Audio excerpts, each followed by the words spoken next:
Hello, Tate. Hello, Jack. You alright? Yes, good, mate. All good. Wow, we're back in the bunker. Yes, we had a couple of weeks off. Obviously, the Euros happened, holidays and other things were coming up, so took a little break, didn't we?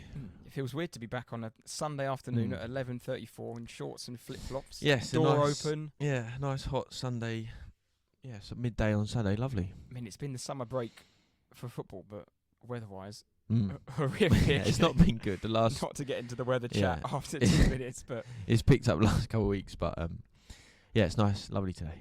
I'm playing around trying to get this up and running. We were thinking it's our third season and we're still mucking Tate's around. asking me about his mic and the volume and what do I press. I'd press go and then start recording, and you can just hear background just absolute nonsense. But, No, we're fine. We're back. it's been and our summer break as well. Yeah. No, it's good. I'm not nervous, but it's a little excitement. We're doing it again. Although we have been regulars on BBC Radio Essex Yes. over the Euros, which has been good fun. Yeah, and if you've sort of come over from the radio and interested in listening to what we're doing, and appreciate it. Thank you very much. But yeah, it was cool. It was good little segments, wasn't it? It was nice. It was a bit So different. previously we did it back January, February time, I think. Yeah. And then we were invited back on for round of 16. Yeah, I think the last might have been the last group last game. group game. Yeah. Round of 16 and the quarters. Yeah. And then for the final, the Monday after. Yeah, it was 4. It was exactly that. Yeah, it was cool. It was just a little Monday mornings and less like planned and sort of here's what I want to say and just sort of go off what the questions were, and I thought it was quite good. Yeah, good little snippets that we've clipped up and put them on the podcast feed, so you can get that on your Apple Music, Apple Podcast, or Spotify, YouTube, etc., etc. Mm-hmm. But it's good fun, isn't it? It's what I notice out of it. It's when you talk to a professional, how easy they make it for you. Yeah, how like Sonia may not have any interest in football, which is absolutely fine, but the questions and how she's like, right, Lawrence, and what do you think? And then you just know when you're listening, like, right, that's what I'm going to say. And it's very well orchestrated. Yeah, they put you at ease and sort of you have a natural answer ready, even though you haven't wrote anything down. Yeah. It just, you play around with thoughts in your head and that's the answer, isn't it? Rather than it was nice. Jumping on top and having a complete Royal Rumble free-for in there. Yeah. But as Jack mentioned, this podcast we're going to do like a bit of a brief catch-up on a little bit of talk about end of the Euros and then a little preview heading into the season, mainly probably just our teams and some overall thoughts. Because we will do our usual season preview in a couple of weeks, probably the Monday before the season starts. And what was it? Season starts on the 16th, isn't it? The Friday? Yeah. But this podcast is no different to any others. I do actually have a quick teaser for you, Jack. This one is slightly different to usual. It's a career path one. Is it still answer at the end? Yeah, answer at the end. It's quite a hard one. I'll give you my phone so you can have a look at it. Okay. But there are 5 teams this man has played for. Mm-hmm. Starting off with Wydad Casablanca, Nantes, Sporting CP, which I think is Sporting Lisbon, isn't it? Deportivo La Coruña. Oh, God. And then Tottenham Hotspur between 2004 and 2006. Oh, that must have been because La Coruña were quite good at a certain point, so that's definitely an old... But I'll give you my phone and then you can look at the appearances, the goals, and then, if you need a clue, I've cut out the international career, but I can then drop it down so you can see it if you need an additional clue. Okay. He was my second choice. I had another player, but it was harder than I actually thought it looked at. But if you get it easy, then you can have a look at it as well. My initial player was... I thought it'd be an easier question, but looking at the teams, I was like, oh... Yeah. No, I like it. That'd have been tough. Career paths are always good. So, a little chat on the Euros. So, it's 2 weeks today after the final, isn't it? Yes. Yep. For me, a bit of a strange tournament, really. Personally, found it really quite boring. Yeah, it wasn't... Obviously, the way England played and that didn't help towards it, but I know, I thought generally there was some obviously good games, exciting games, but overall it definitely wasn't a classic. I don't think we'll be looking back, Spain, they were absolutely fantastic, and the 2024 Euros was brilliant. It was obviously massively to do with it. I know it sounds stupid we got to the final, but it was like almost painstakingly slow, wasn't it? It was just it was a tough watch at times. And I think your point there you made that the England narrative of how poor it was didn't make it easier to watch. There was no sort of escape from England are playing well, and it sort of clouds the rest of the games for you. I mean, I didn't watch that many of the games because some of the games were on when we were at work and things like that. But off the top of my head, I've got the Spain-Germany game. The Spain-France game was okay. I think Holland-Romania was quite an entertaining game, but clutching at straws for. It was Georgia had a couple of entertaining games, but it was just. I don't know whether it's because there's so many games, all the players were pretty tired, and it definitely has something to do with it. It is though. It's not if or it just definitely has. But I don't know. It's just strange way a lot of the teams went about playing. It was bizarre. Like I said, Georgia and even Albania were pretty poor, but they were like, right, we're just going to go for it and just see what happens. And that was exciting. But then again, they lose and they're out of. They're not as the same quality as some of the other teams. But then you watch France and you watch England, and you think, my God, France were. Oh my God. I mean, we think we were boring and awful to watch. I can't imagine what the French press were. What did they get? 2 own goals, a penalty, and who scored in the who scored in the game against Spain? I can't remember. I don't even remember. But who did they play? Was Kolo Marni. The France-Holland game was. The Friday night as well, wasn't it? And it was 8 o'clock kick-off. Like, this is going to be a good game. Was it 0-0 penalties, wasn't it? Baked beans penalties. Just awful. Awful. That was shocking. No, it was a group game, wasn't it? It was 0-0 that game. The France-Holland one. You're right. Yeah. And it was, I think Holland, they had a VAR goal disallowed, but that was debatable anyway. But just shocking. But just overall, like I said, England didn't help, and then again, like the media jumping on, and there was a bit of friction between sort of players sort of biting back, and then the pundits and all that, they were sort of biting at each other, and then it turned out when we got to the quarters of semis, it was like, oh no, we're doing absolutely fine, and like, what was the game? Was it the Switzerland game? Switzerland, they made up. We played like Brazil. Exactly. That's what I was going to say. Like the first 45 minutes was unbelievable, but it was just slightly better than what we'd seen already, and like you said, they made that out to be amazing because of what has already been said. So it was just not a mess, but it just didn't really. Nothing really worked together, did it? It was all, and our team sort of reflected what was going on in and around them. It was all these fantastic people and players, but it just didn't really mesh together. I don't know if also when we get older, and you sort of lose that nostalgia of some international tournaments. Like, if that was one of your first ones, you might think back in 20 years' time, quite memorable of it. Yeah, no, you're right. Because you think our parents and I look at like 2004 Euros, like prime Rooney, young Rooney coming through. And think that everything about that was just cool. Yeah. Whereas this tournament was just dull, mate. Yeah. Just.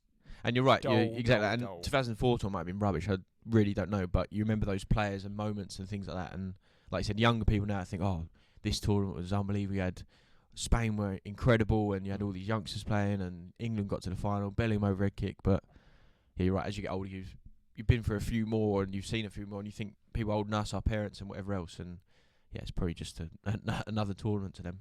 I mean, I was even there for the Bellingham over red kick. Yeah, that was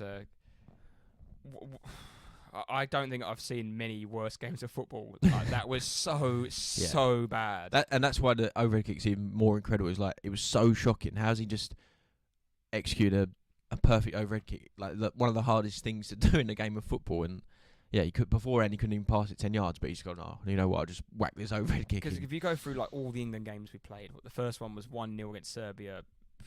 We played well for 25 minutes after the first half. Pretty dull. Second one against Denmark, 1-1. Wasn't a great watch. No. The 0-0 against Slovenia in the group was, my God. Yeah.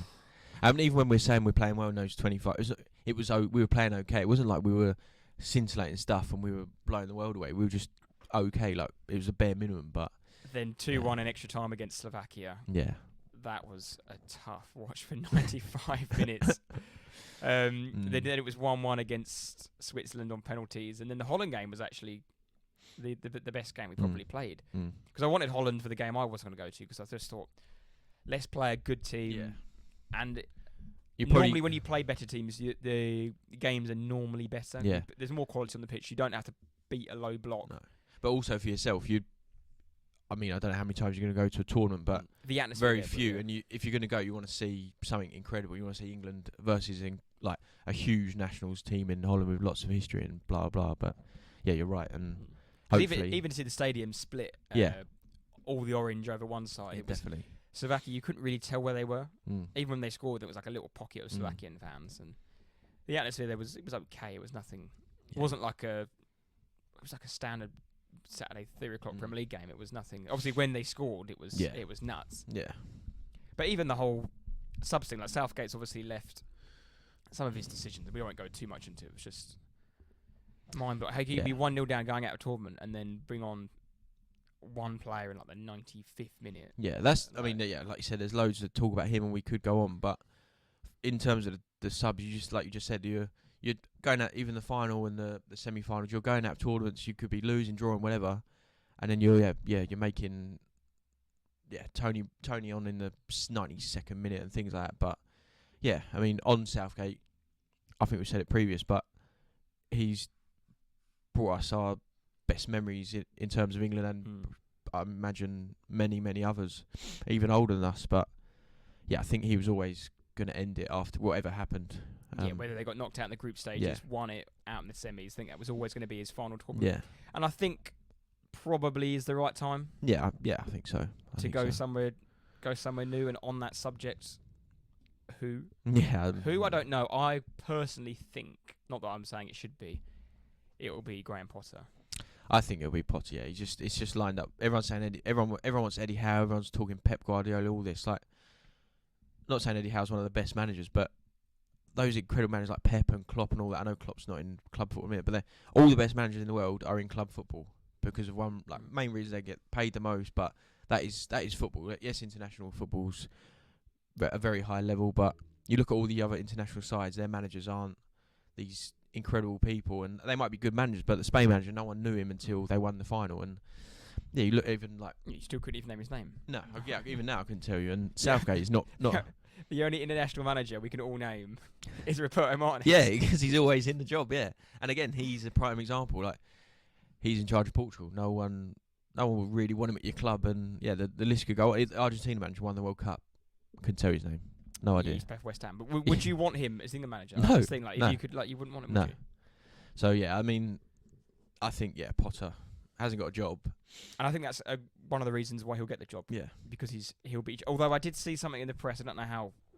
Press online or in the newspaper. Done one BBC interview and he thinks he's part of it. Whether he's whether how true it is or not, that he's still getting paid an awful lot of money from Chelsea. I heard that, and I don't know whether he'd have to give that up. Yeah, if he took the job. Yeah, because I think there was some. Didn't that happen with Conte when he left Spurs and he had to give up some money or something? And that's another topic. But like, as fans and people who love the sport, everyone's like, oh, he's on this money, he's doing this, and like, we have no idea what the fuck is going on. Like, no one knew Chelsea were still paying Potter until recently when it come out. But yeah, so like, and paying him silly money. Yeah, stupid money, exactly. That's why he's not bothered about getting a job. And yeah, you're right. But yeah, and that's why Eddie Howe won't leave Newcastle. He just won't leave Newcastle because yes, the England manager job is one of the highest paid is the highest paid national job, but compared to what a Premier League manager would be on, especially at Newcastle and wherever else, it's absolutely nothing. So, and I think it will come around again, the job. And I think the England job is one of those jobs where it can be a bit of a what's the word I'm looking for? Not graveyard, not a death trap. Yeah, graveyard sort of thing. Where Southgate, he's done for all intents and purposes, whatever people think, you could either argue done a good job or not. He's done a pretty good job in terms of if you looked at the longevity of the England management and what people have usually achieved, happens. Yeah, he's although we've won nothing, he's achieved more than any other manager since Sir Alf Ramsey, basically. Yeah, and really, no one ever saw Sir Alf Ramsey or did what he did. So, arguably, Gareth Southgate is England's best manager ever. And everyone says, "Oh, Sir Alf Ramsey." Well, okay, but really, like you said, he could be our best manager. He's not ever. walking into a Premier League job anytime soon. No. And you look although I hope we'll get onto it. I hope he's in charge of Man United by November. But yeah, you look at all the England managers we've had: Capello, Steve McLaren. Even Sam Allardyce, I know, was in for a day or whatever. It was just a total mess. But straight after no one really followed them after. No one knows what they did after following their careers. Roy Hodgson, even just went back Sven to Palace. Went round. Yeah, Sven went round in all the lower league clubs for a bit. Yeah. Yeah, did Allardyce end up at Sunderland and Palace afterwards, and Everton, or was that all before? I can't remember. I'm not sure. I just know that it was a mess, and He definitely went to West Brom, and it was just a shocker. West Yeah. Brom. but like no one. I don't know. There'd be obviously plenty of clubs out there, but Premier top sort of I would say the Premier League. No one really be like, oh yeah, Gareth Southgate, you're the man. Do you think the England manager should or has to be English? And would you? The reason I say that because the name Poch gets panned. I actually wouldn't mind that Poch. Yeah, I'm not against a foreign manager, but I do think I'm more in favour of an English manager. I think you've seen it. We tried it before, but we haven't tried maybe a Poch or whatever. But yeah, no, I think I prefer an English manager. If you could handpick one manager, for me, it'd have to be the perfect manager who is prime for international football is Carlo Ancelotti. Knows how to get things done win without doing too many tactics. Just win. Yeah. And if you put him into either that England team, that'd be like he's got a bit. I think that's what they tried with Capello back in the day, but Capello, for all intents and purposes, came across as a bit of a wanker. Yeah. I think you've seen that with Rio Ferdinand had an interview and Yeah, John Terry said that it was all a bit Even Walcott shit, comes out and said the odd thing, but but someone like that, I think they need that. I don't know. Yeah, but we will find out. Southgate, I think he'll be. Maybe he goes upstairs for England. I don't. Honestly, I don't think he'll be rushing back to a management. I think he'll stay within the FA and maybe a higher role and carry on what he's doing. Like you said, when he came in, English football as a whole, from the sort of grassroots all the way through, was a bit of a mess. Who had just been knocked out in the Euros against Iceland, hadn't we, in 2016. It was just a shocker, and there was no that classic like the connection between the fans and the team. There was nothing. It was a pretty nasty atmosphere, and he's totally changed that. And he's outside of the national team. He's not I wouldn't say he's a royal, but he's involved in other things within the FA and football and like the academy stuff and the youth throughout English football. So yeah, I'm sure he'd be possibly more interested in that side of things. I don't know. Shall we move on to a look ahead to some of the seasons? Yeah, I think just have a little chat about the Prem. So pre-season currently, what the season's 3 weeks? Yeah, about the most just under sides 3 are weeks, 3-4 weeks into pre-season. Transfers happening slowly. I think that's mainly because of the Euros and it did actually kick off straight after when July started, didn't it? The best players were at the Euros and they go on the holidays and they think it's just take a bit of time. I think we've played 3 pre-season games now. What about Spurs? Are they? Yeah, I think we had behind closed doors against Cambridge, and then who had was it Hearts? Hearts, QPR, and then played a game in Japan against that side, whether that's one of the teams out there, and then we got another against the K League this week. So very nice. Yeah, big games. Very nice. Then you've got a game against. You've got the Harry Kane yeah, testimonial thing. Eric Dyer testimonial.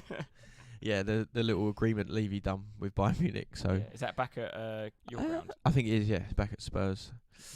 Harry Kane scored about 8 goals and he'll kill us. Well, going back to the Euros, he just doesn't look fit, does he? He doesn't look. Yeah, he obviously picked up that injury against Real Madrid, and everyone sort of laughed at Tuchel. Was like, "Why no? He's taking him off." And he never played again that season, so he was obviously carrying something.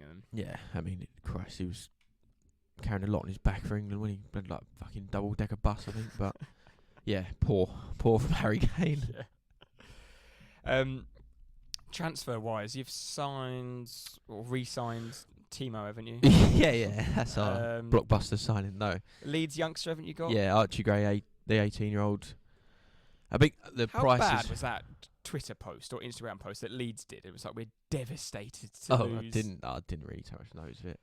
But they loved him there, didn't they? Obviously 18 and from Leeds and through their academy and stuff. But yeah, one of those, like, obviously a lot of hype around him and people expecting big things. The Swedish 18-year-old as well joined after we signed him in January.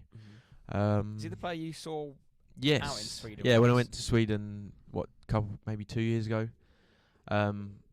with my mate Steve and Teddy, we went and watched Djurgården. Can't remember the team they played, but he played for that Djurgården side, and he come on. I had no idea. He was, I think, 16 at the time, but yeah, I saw him before. Maybe Ange did. Who knows?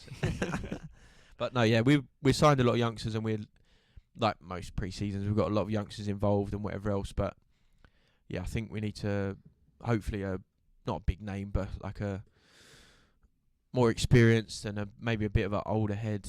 Hopefully a forward, in particular number 9.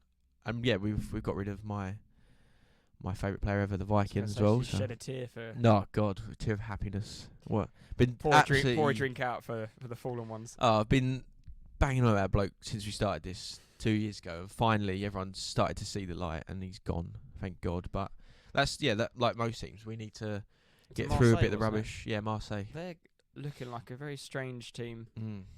Højbjerg, Mason Greenwood, and potentially Eddie Nketiah they want as well. Really? Yeah, weird. I don't know what. Yeah, I don't know. Like Zerbi, yes, he managed in England, but he's Italian. He's not. He's been around the world. He knows a lot of stuff. But yeah, strange they go for Højbjerg, that's for sure. But yeah, loads of youngsters coming through. We've got a very exciting group of youngsters in and around the club from Tottenham, and we've signed in the past that random Croatian centre back, and there's even the players we signed last year are very young. Van der Ven is only 23 now. Kulusevski, when we signed him, was 22.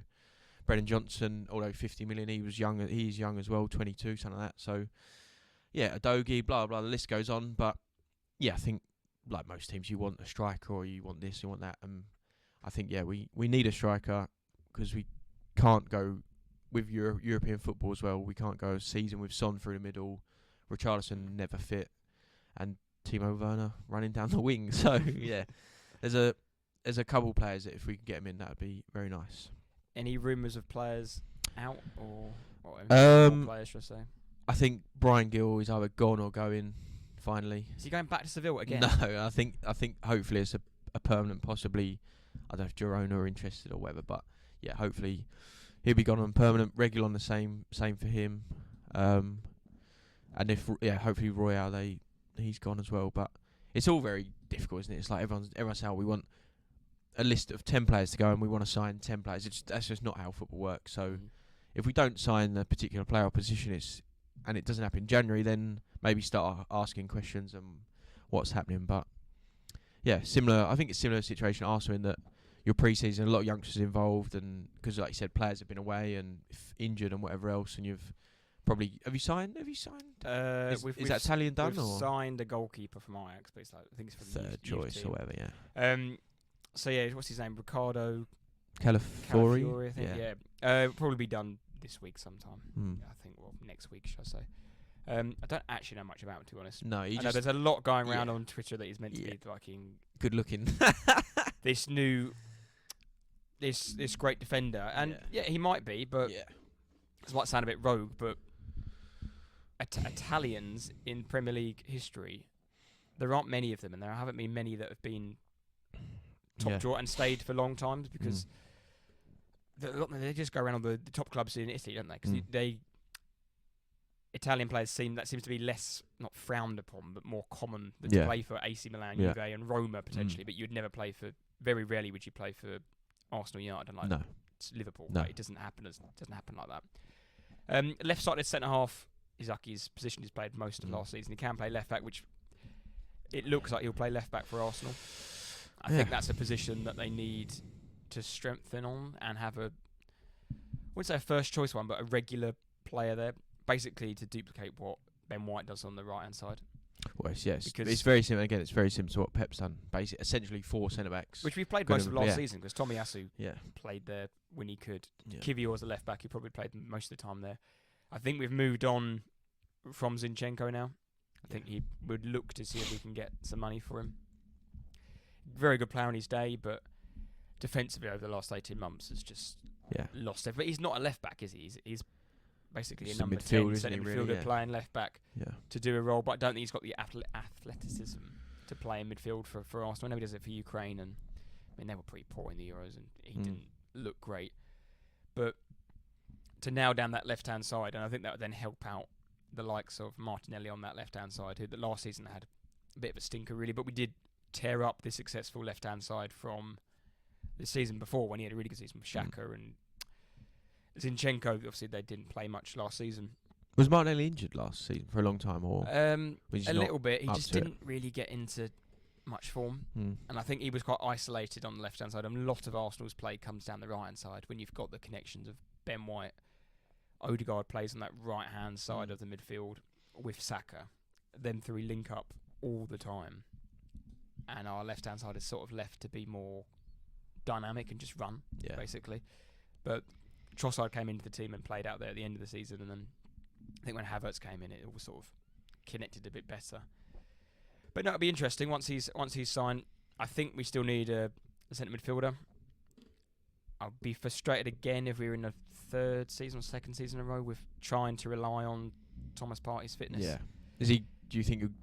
Will you get rid of him if you get someone in? Or I think we have to if we're gonna sign someone. He'd have to go. Yeah. But do you not think you'll do that? There's rumours of that Mike Mienon, is it the one from Spain? I think he played for Spain. He's the one who scored the goal against Germany. In the extra time. Yeah. That they can get from Sociedad for pretty cheap. He would possibly be that sort of cover, but I know there was rumours right at the beginning of the summer for Bruno Guimaraes, but he's too much money. But that's someone we need. We need the number 6 role, basically. Yeah. And we need someone of Declan Rice's calibre to play that position. Yeah. But who that player is, I don't know. And where he's going to come from, I don't know. I don't think he's going to be this summer. I think this summer's more going to be probably 30 million pound players dotted around the team. Obviously, there'll be some outgoing. Smith Rowe looks like he's on the way to Fulham. Yep. 35 mil.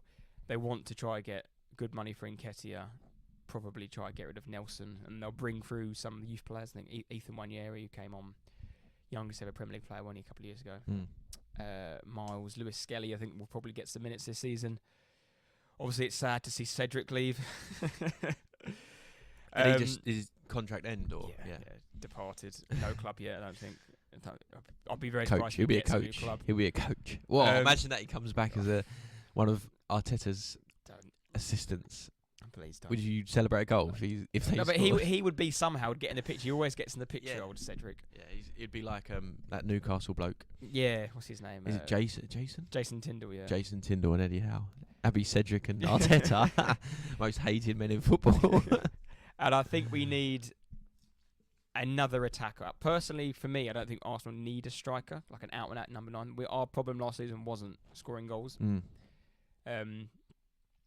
It was breaking down teams that then did a low block, or it was something different needed. Like when I remember off the top of my head, we played Villa, we lost away, lost at West Ham, lost against West Ham, Newcastle away. There were 3 losses. You just didn't need to.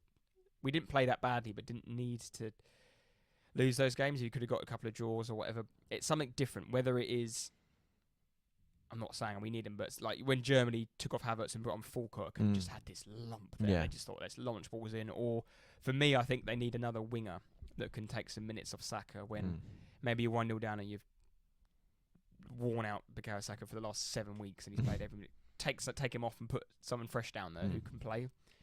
So who that player is, again, I don't know. Off the top of my head, someone like Pedro Neto would be ideal, but it's too much money. And like I spoke about earlier, is injury prone. Yeah, he's never fit, is he? They ideally need a Trossard signing or a Jorginho signing that can come in and out at a relatively low price. Maybe someone who is 29, 28, 30, who's going to have 2-3 good years in him, and can maybe take us over the line. But it'll be interesting. There's still, I think, because of the Euros, it will be quite a busy deadline day. Yeah, and a lot of the summer. I mean, I don't know about Arsenal fans, and even many other clubs, but yeah, a lot of our fans and my friends are obviously Tottenham. That's everyone's panicking, like, oh, we haven't signed him, we haven't done this. But like, when you do this, like, everyone wants everything yesterday, but yeah, we've still got plenty of time for people to be sold, and everyone's like, because the prime example was Royale. Apparently, we didn't accept a bid of like 15, 16 million, but as the time's gone on, it's now come out like we're getting closer to 20 million. So that's why they don't just, everyone's like, just get rid of him. Like, no, the idea is to make a little bit as much money as possible. So yeah, I think deals and ingoing and outgoings will be right until the very end, I think. And I think with Arsenal, whether we've slowly after the last 3 years built on each season, how many points we get last season? 89, was it? I think we were 2 points off the league. We don't need to sign 5-6 players. You need 1 or 2 players of real quality that are going to improve that squad. And I think what this pre-season is massive for, and if it can happen, that would improve Arsenal's squad But we had last season the players, a couple of players off the top of my head: Thomas Partey, Martinelli, and Gabriel Jesus. If you can get them fit and firing at the beginning of the season, and they can play a long period of the season, there's 3 players that barely played or contributed, shall I say, last season. Jesus, 4 league goals, Martinelli maybe 5. Partey played the first 2 games and then didn't play till like the 32nd game of the season, like missed all season. But you could argue on paper they're 3 players that get into Arsenal's best 11. Yeah. So it's things like that, and obviously Urian Timber's coming back. He'll play in any position across the back 4 that should be an asset. Like, but he's a new, so you literally have no idea. You have no idea what he's like, really, and he's brand new as it is. So. And I think he'll take minutes away from Ben White. Ben White was playing every single minute of every single game, every single competition last season, strapping on his knee. And we got lucky last season the fact that he fell out with Southgate and that team. So every 6 weeks he was given 2 weeks off, basically. But I imagine the New England manager will pick him, and he'll want to play for the New England manager. I would think so.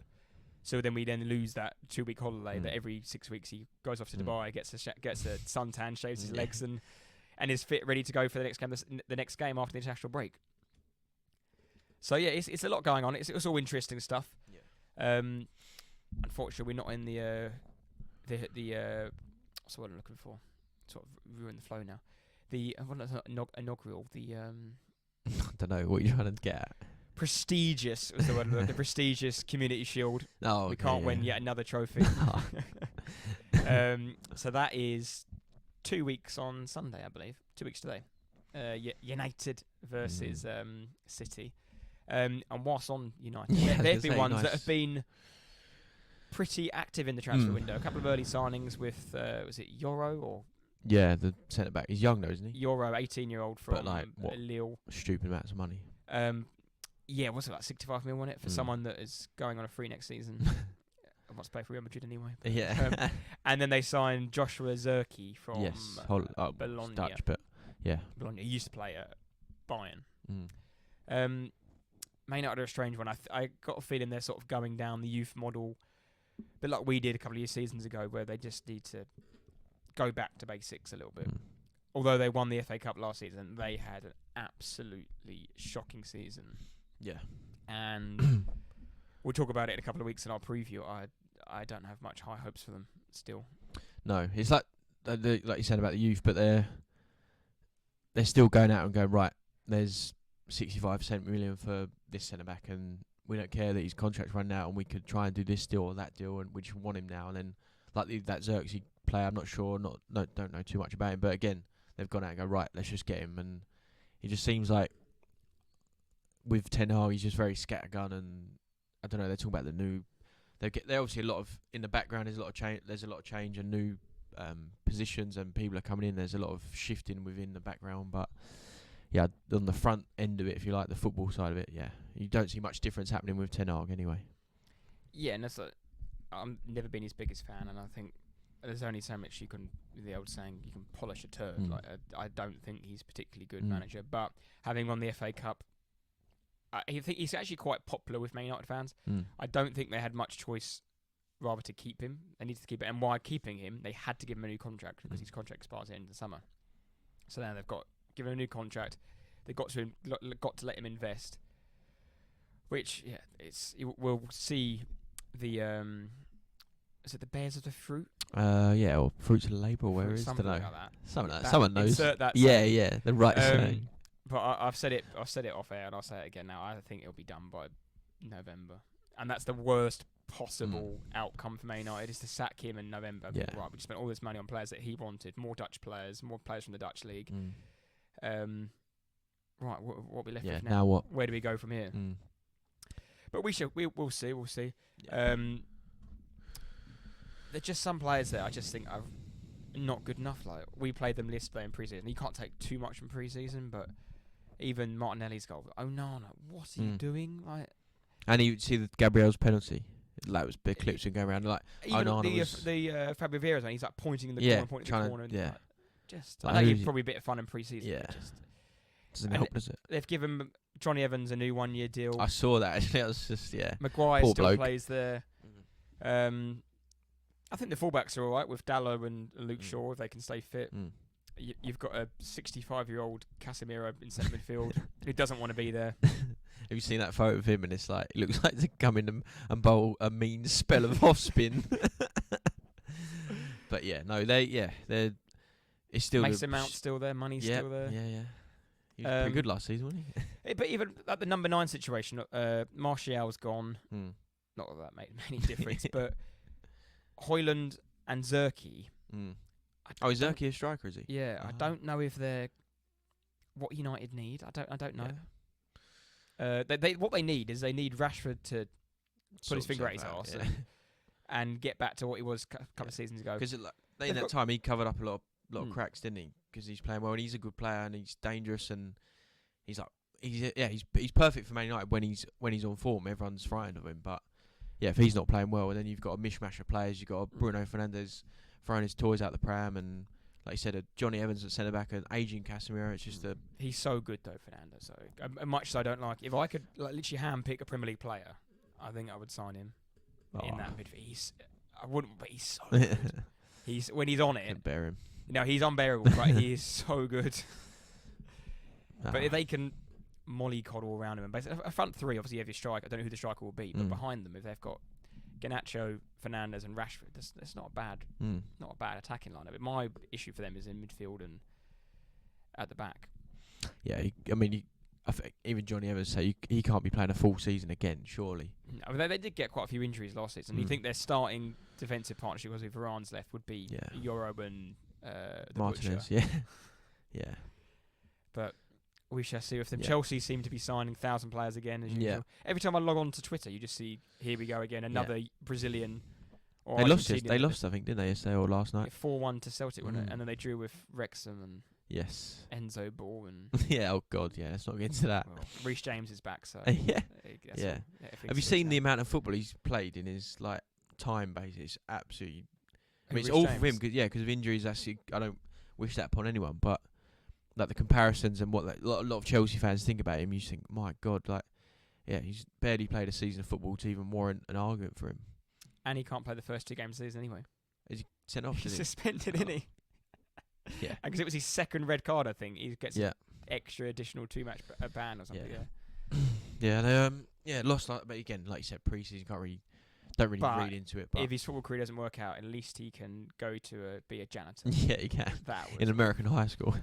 If we were doing Lose of the Week this week, I don't know if you saw it was the first thing happened a couple of weeks ago. It was Rio Ferdinand. Going back to Man United quickly, he was cucking for Euro and was like, please come Euro, don't go to Real Madrid. Like, mate, you're a 45-year-old man, whatever old he is, the biggest, apparently Man United, the biggest team in the world, and you're pleading for an 18-year-old boy to come to your team. And then in his announcement, his first interview with Man United, the interview goes, Euro, whatever his name is, got a video from a Man United legend for you. And he gets his phone, and it's Rio, shirt off. Oh. He's like, welcome to the club, lad. Oh, no. Got some advice, just work. That's Man United don't need that. There's a lot. Just work. It's just like, what? Put your shirt on, mate. Yeah. What are you doing? But Man United don't. I'm sure the fans would tell me the first ones, what are you doing? He's such a clown, isn't he? There's a lot of history of obviously one of the, if not the biggest club in the world, but you don't need Rio Ferdinand sending topless videos to an 18-year-old kid. What? What is that? He'll know who he is, but if you think back then, it was. When did Rio retire? 10 years ago? Yeah, probably. Yeah, he'd have been so young. Yeah, I don't know. Yeah, just not needed, is it? But yeah, Chelsea's another interesting one this season. I don't know what's going to happen with them. No, you have no idea about the manager. You don't know. He's got going to play. He's got players coming in and out. The players even want to play there now. They've got Enzo coming back and all that uproar and the new character of Mark Cucurella just appeared. It's just Cucurella. Yeah, I think I don't even get the joke of it. The Haaland thing, I don't. Who sung? Yeah, who made that song up? Don't know. Is it? I think it's funny, but I don't know. I don't know. Yeah. No, but it's good. The new season's come round. The Euros is over. Kit is absolutely terrible. Yeah.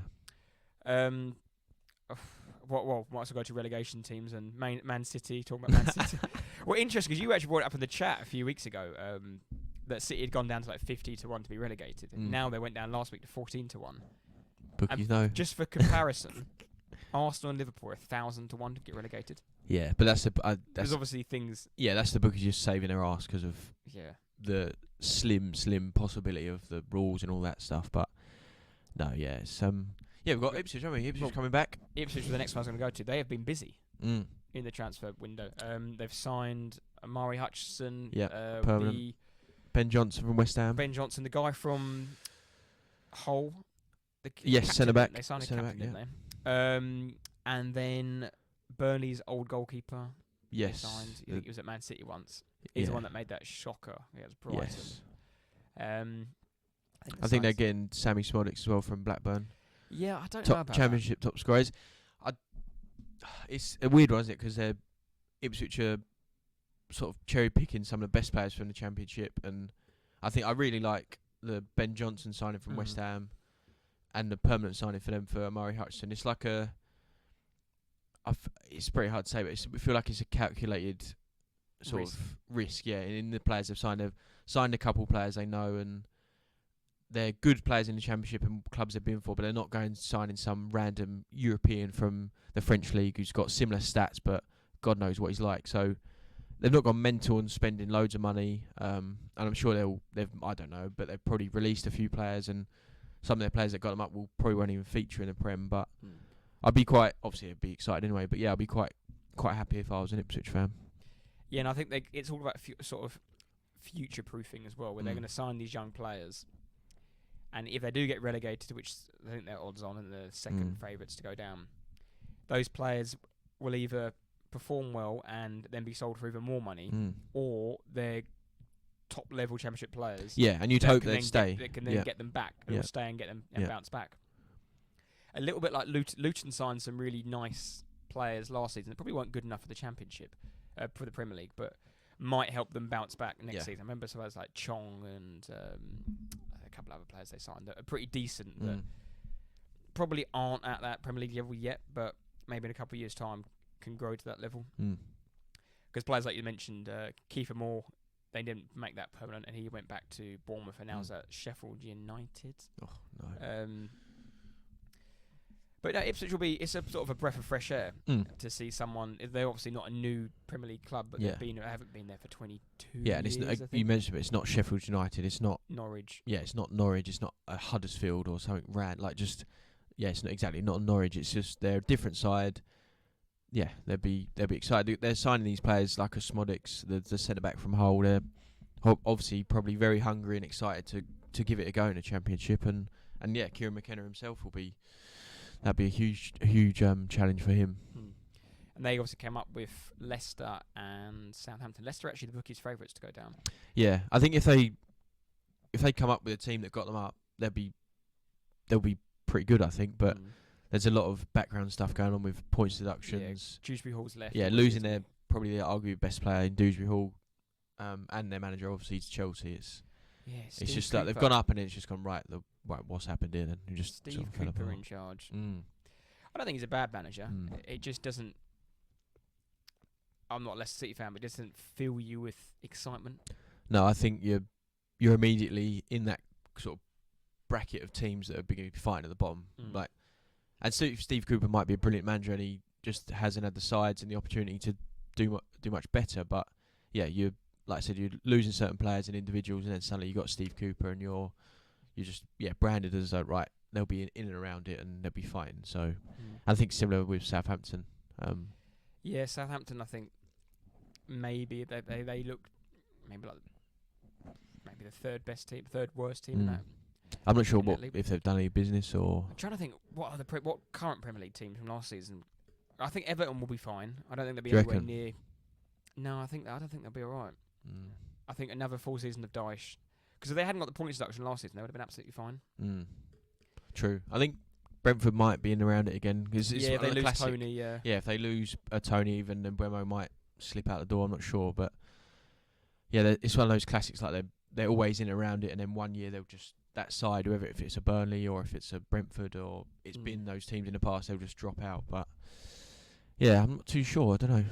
Palace, they could be interesting. New manager. They had a really good end of the season, didn't they? Obviously, they've lost Elise. Will they keep hold of Eze? I don't know. But yeah, But they seem to recruit well, so Mm. they've replaced Elise with Ismail Assar. Do you remember him from Watford? Yeah. Oh, was he Yeah, on there? Yeah. I didn't know that. So they seem to, and they've got that one player to not shout this season, but one player who is going to be a very good player for them. They've signed is Kamada, the Japanese guy. The semi-fielder Yeah, like centre attacking midfielder. from was it Frankfurt for a bit? He was at Frankfurt. Yeah, that's where most people remember him from. He was also at Lazio last season. Oh right. Got one of free. Mm. And Arsenal fans listen will know he's an Arsenal legend. Oh, yeah. Scored the 2 goals that ended Unai's reign. No, but he actually is a really good player. Yeah, he's like a solid European. Yeah. He like Europa League player. Yeah, like, he's a solid player for them, and I think he'll be decent for them. Will Mateta continue goal scoring form? No. Well, I think he misses the start of the season because he's at the bloody Olympics. Yeah. It's a load of nonsense that anyway. Yeah. I mean, not harsh on Palace, but if they were to lose Eze, it's like they had Adam Wharton, they've got him during last season and looks like a very good player, and then suddenly lose Elise, lose Eze all at once, and it's like, well, now we've got to figure a way to sort it all out again. But they have got a solid back four. They was like with Anderson and. Is Joel Ward right back still? No, they've got that. What's his name? Colombian guy. Is it Nunes? Yeah, is it Colombian? Nunes? I feel like it's something like bit of a nutter. He's actually been pretty decent since he came. And I know I gave him loser of the week his first game. I think Palace will be okay, but it'll be interesting. Obviously, you touched on European football earlier, and it's a new Champions League format. This season. Yeah. I don't know too much about it, so I won't stay on it for too long. But essentially, what I think is happening is group games. The group stage is now abolished. There's 24 teams, I think. It's like in a big leagues. league table. Yeah. You play 8 teams randomly. I assume it's probably seeded. Yeah, it must be like, although it's random, it must be. It's like you said, seeded. So it's you play 8 games. Yeah. So if you go 8 games, 7 teams. I don't know. Yeah. What do you play? But you don't play like if Arsenal played. Or not? No, you don't. Oh, okay. So you play 4 home, 4 away. Right. So you could play Real Madrid at home and then who's a crap team, Shakhtar Donetsk away. Like it's a really weird format. And then the first 12 or whoever go through to the round of 16, and then I think there's like a mid-tier like losers bracket, that then do like the loser bracket game, like they used to have in like the Europa. So there's another game you play, which is over 2 legs, and then the bottom 6 get relegated, and I think they don't even go into the Europa League. No, and it must be. It's the same, isn't it, for the other European competitions? Is it the same as well? I think so. Yeah, I'm pretty sure. Oh, I didn't know that. Yeah, and we're in the Europa League, but like you said, I don't really know the proper stuff, so you have to wait and see. Really, Chelsea gonna win the Conference League? No. That is. Yeah, it's just the whole thing is just. I don't know. I think they could have modernised the Champions League a little bit, but I don't know if this is going to work or just be really weird. Yeah, massive change like that is. Yeah, obviously we all know why it's going on and money and all the rest of it, but yeah, I don't know. Just one of those things. It was fine. Like it's not broke, so don't fix it. But yeah, we shall see. Right. So let's end and revert back to the beginning. Yes. I'm going to give you my phone. Okay. And have a look. Read out his appearances and whatnot. Oh dear, that is not what I wanted to see. Right, he played for Wydad Casablanca 1989 to 1993. Made 85 appearances, 4 goals. This is on Wikipedia, so it could be wrong, but yeah, if you're listening along, try and guess as well. 93 to 94, he played for Nantes, appeared 34 times, scoring 1 goal. 94 to 96, Sporting, 64 times, 5 goals. 96 to 2004, Deportivo La Coruña, 211 times, 11 goals. And then he moved to Tottenham 2004 to 2006, scoring once in 30 games. That is not what I thought. My initial thought was Helder Postiga, but it's... no. Do you want his nationality? Not yet. Wydad Casablanca. From those stats, what position do you think?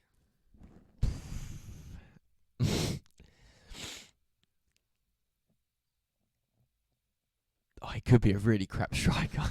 He just could be. If you look at them, you would say like a centre midfielder, I think. But that's just so broad. Casablanca. Oh, God. Wydad Casablanca. Is that Spanish? I don't know. Because then Nantes is French. Yeah. And then Sporting's Portuguese. And then he's in Spain. So Spanish, I'm sort of guessing. And then back to Spain. And then to Spurs. So a Spanish... I mean, the years are killing me. That's not good. Is it a defender? 2004, 2006. It is a defender. It's going to be so rogue, isn't it? We've had some shocking players as well. He's going to be in that era like of shockers. Yeah, so what was 04, 06? It's like prime Thompson kit. Yeah, white kit. And I know a lot of those rogue names, and that's why I'm going to go... this is total off my top head. Is it Timothy Atuba? No, but same ballpark. Oh, That ilk. that group of players. I've got them like... Spanish is not good. Is it Noé Pamaro? No, but yeah, you're knocking. Oh, right. One more guess, and I'll get the nationality. I'll ask for the nationality. Is it Noureddin Naibet? Correct. Is it? Yeah. Oh yes. Get in. He's not even Spanish, I don't think, is he? Moroccan. Yeah. Close to Spain, isn't it? Oh wow, what a guess. Yes. Alright, I need to look at Wydad Casablanca. So, if I edit it, then you can go back to revert to the original. So yeah, Casablanca is in Morocco. I was going to, Wydad is not obviously Spanish. He played 115 times for Morocco. Yeah. He was alright, but maybe not for us, but he was not bad. Played in 2 World Cups. So this is the player.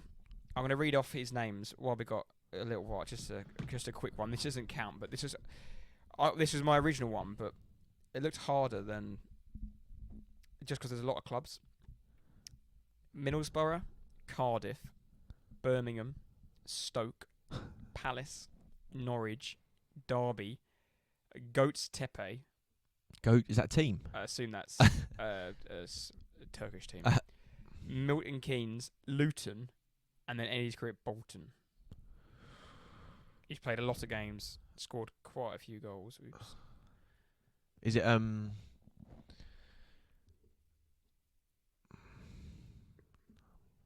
Is it YB7? No. No. I thought it was Balassi. He had like a similar career. No, Palace in there. Is there Palace in there? It's Palace. Yeah. Oh, he's not. Yeah, he's only 28 times. That's not him. Ended up Bolton last year or this season. Is he still playing? Is it just say? I don't know. I think God, Luton, then played for Bolton. The middle era is where you'll get it from. Norwich a fair few times. Oh, that is tough. Oh,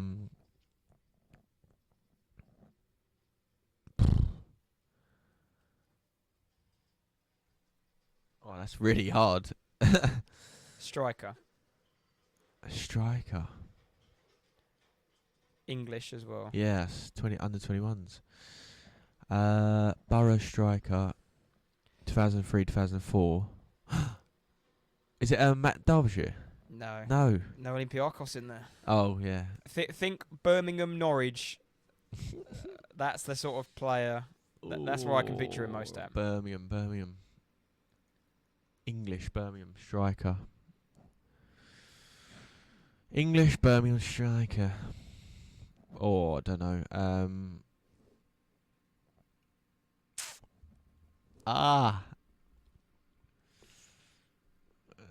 I don't know, mate. I really don't know. I have to pass on that one. There's a famous clip on Sky Sports News, and it was probably around this time, a fair few years ago. And they asked an Arsenal fan, a young kid, must have been 6, 7, if you could sign 3 players for Arsenal, who would you sign? And they said his name. And he went Messi, Ronaldo, and Cameron Jerome. Oh, Cameron Jerome. Yes. Well, who was he there? Who was he playing for then? Like Birmingham or something? Norwich or Palace, I think. Bloody hell, yeah. Jerome. Cameron Jerome. He was at Bolton. I had no idea. That he was at much Birmingham. harder than I thought it'd be. What, the Jerome, Jerome one? Yeah, really hard. Really hard. I don't know why I woke up and my first thought in my head was Cameron Jerome, but Yeah, there no, we you're go. right. I didn't know he played for that many clubs and in that quick succession. Yeah, difficult. And still playing. Well, we were playing Possibly, last yeah. season. No, very nice. Right, that wraps it up quite nicely. Just Yeah. under an hour. It's been Good. It's been good to be back. Nice to get one back and then. Hopefully the Get to- audio's all right because Yeah. we haven't been here for a few weeks and No, you I'm know sure what we'll be we're fine. like. No, we're fine. It's good to. Yeah, we had a couple of weeks off and then get it going again and just for the season. Good. Right. Yeah. Well, we've obviously got our preview planned in a couple of weeks, and we'll Yeah. figure out what we're doing. Yeah. But again, yeah. Thank you all for listening, and those old and new listeners, thank you again, and stay loyal. Stay loyal.